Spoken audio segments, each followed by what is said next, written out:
The atmosphere inside the Lorraine studio was usually soothing, almost comforting, with its soft pastel backdrop, warm lights, and the familiar hum of early morning chatter. But on this particular day, something felt different, charged, almost brittle. Crew members moved with a strange alertness, whispering to one another as they hurried between cameras and cue cards. Even Lorraine Kelly, normally a beacon of bright morning cheer, seemed unusually focused as she reviewed her notes. The reason was simple. Rowan Atkinson was minutes away from walking on stage, and though he was known as one of the most beloved comedic performers in the world, today he carried an air that made even seasoned producers uneasy. Backstage, Rowan stood near the edge of the curtain, his arms crossed lightly, brows drawn in quiet contemplation. Usually, he brought a playful warmth to interviews, wry smiles, occasional bits of physical humor, that familiar twinkle in his eye that fans associated with Mr. Bean. But today, that twinkle was gone.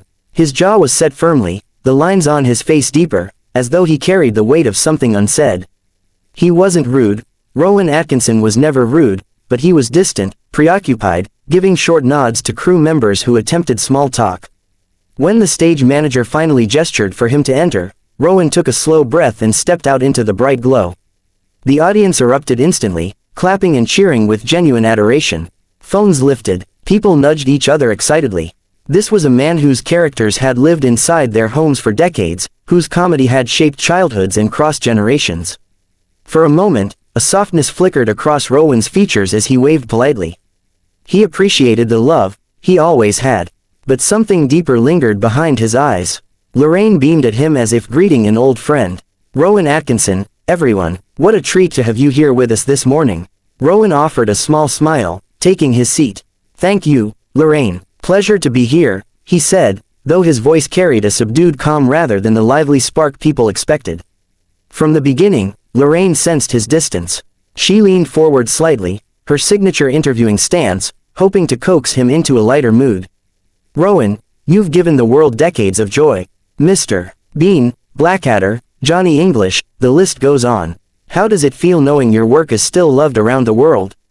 "It's humbling," Rowan replied sincerely. "I've always felt that comedy, at its best, brings people together."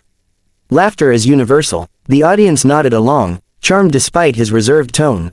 Lorraine smiled brightly. "And your new film seems to be another hit. People are excited to see you back." Rowan nodded, folding his hands in his lap. "Yes, it's been gratifying to see the positive response."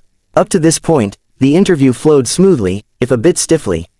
But Lorraine, who made her career by being disarmingly conversational, decided it was time to push into the more interesting talking points in her cards.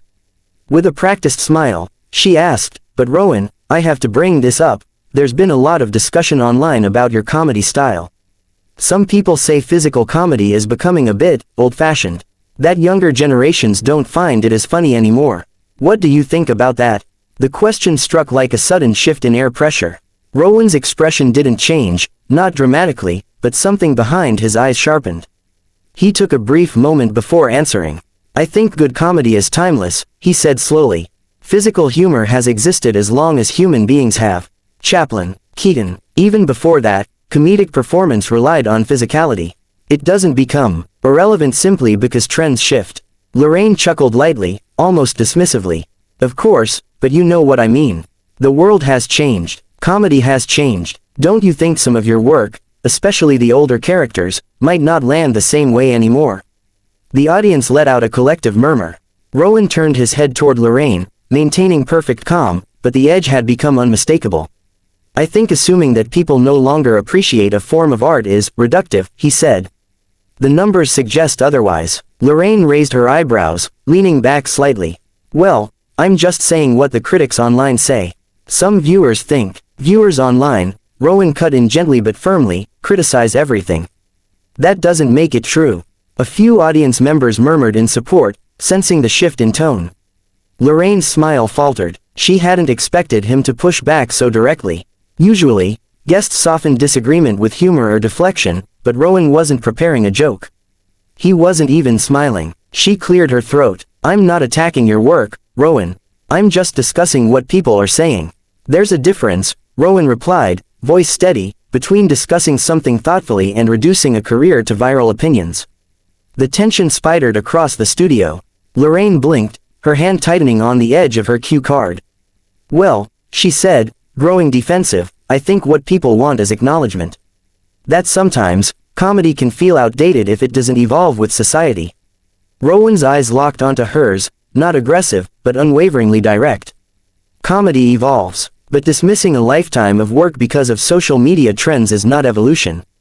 It's sensationalism." The silence that had descended onto the Lorraine set felt almost alive, as if it had its own weight, its own temperature. Lorraine's smile, once bright and confident, had tightened into something more brittle. Rowan Atkinson sat poised across from her, calm but unyielding, his earlier restraint now transformed into a quiet force that no one in the room could ignore. Even the audience, who had come expecting a pleasant morning of laughter and nostalgia, sensed the brewing storm. Lorraine cleared her throat and attempted to regain the rhythm of the show. "Well," she said, her voice lighter than her expression, "let's move on then. You've always had such a unique sense of humor." Rowan blinked once, the movement slow and deliberate. "Unique," he repeated, as though tasting the word. "I suppose that's one way of putting it." Lorraine pressed on, flipping her cue card as if it could shield her from the rising tension. "I mean, your characters are, well, some people say they're a bit, odd. Outdated, even. Times have changed, you know. Maybe the style needs to change with it." There it was, the second strike. A direct hit. Something in the audience shifted uneasily, a ripple of disapproval moving through the rows. Rowan straightened almost imperceptibly, his expression cooling further. "Lorraine," he said softly, "when you repeatedly bring up the idea that something is outdated, it ceases to be a question and becomes an accusation." Lorraine laughed awkwardly. "I'm not accusing you of anything, Rowan. I'm just saying what people think. You know how the internet can be." "Indeed," Rowan replied, "and I also know when someone is using the internet as a shield to avoid owning their own opinion." The audience gasped. Lorraine blinked rapidly, momentarily stunned into stillness. Her cheeks flushed, and she shifted in her chair, crossing one leg over the other with a slight jerk. "I don't have an agenda here," she insisted, her voice tightening. "I'm just asking honest questions." "They are not honest," Rowan corrected, his voice steady and unwavering. "They are loaded, and frankly, quite disrespectful." A murmur rippled across the studio. Cameras zoomed in, sensing the drama, the tension, the spark that would soon ignite headlines. Lorraine leaned forward, no longer hiding her irritation. "Rowan, if you're this easily offended, maybe you shouldn't be doing interviews." Rowan's eyebrows lifted a fraction. "Offended? No, I'm simply not willing to sit quietly while you frame my work as irrelevant." "It's not irrelevant," Lorraine shot back. "Just dated." Rowan inhaled slowly, his jaw tightening. "And yet millions still laugh. Generations still discover the characters you're so eager to dismiss." Lorraine shrugged, a gesture meant to be casual but landing with a harshness that only deepened the divide. "Well, maybe that's nostalgia more than anything." There was a stillness so thick it seemed to press against the walls.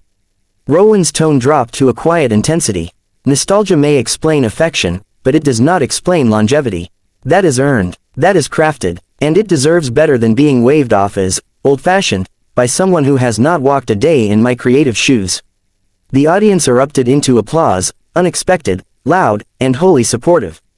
Lorraine, visibly rattled now, tried to smile through it, but it came off strained and hollow. She tried again. "Look, I didn't mean to upset you. I'm simply asking questions people want answers to." "There is a difference," Rowan said again, "between curiosity and condescension." Lorraine, holding on to her professionalism with white-knuckled determination, attempted to soften her expression. "Rowan, truly, I meant no disrespect." "You did," he replied calmly. "Perhaps unintentionally, but you did." That was it, the moment of fracture. Lorraine exhaled sharply, almost scoffing. "Well, I'm sorry you feel that way." Rowan's eyes narrowed just slightly. "That," he said, "is not an apology." A chorus of muffled reactions filled the studio. Some audience members whispered, others exchanged bewildered looks. A few nodded vigorously at Rowan's words. Lorraine's patience snapped. "You know what, Rowan? If you're going to be this difficult, maybe we should just end the interview." Rowan rose slowly from his seat, his movements composed, controlled, almost serene. "I think that's an excellent idea." A hush fell again, heavier than ever. Lorraine stared up at him, stunned by the finality in his voice. Rowan adjusted his jacket, then looked toward the audience, offering them a polite nod. Thank you for your time. Truly. The audience responded with loud applause, shock, admiration, sympathy all mixed together. Lorraine looked from Rowan to the cameras, then back to the bewildered audience, her composure slipping as she realized she was losing control of the moment. Rowan took a single step away from the chair, then paused, turning back slightly. Lorraine, he said quietly but firmly, I've been in this industry for more than 4 decades. I've endured critics, controversies, and countless interviews. But I will not sit and smile while you chip away at my work for entertainment. Lorraine opened her mouth to respond, but nothing came out. Rowan continued, I came here to talk about my film, my work, not to be told I'm outdated. And if that is too much to expect, then I believe we are done. With that, he walked toward the edge of the set. Every eye followed him, cameras swiveled, crew members froze. Lorraine sat in rigid silence, her expression unreadable. As Rowan stepped off the stage, a wave of applause rose behind him, this time a standing ovation from several members of the audience. His back remained straight, his stride steady, exuding dignity even in departure. Just before he disappeared behind the curtain, he glanced one last time toward the crowd, offering a small, grateful smile, one that felt more genuine than anything that had happened on stage.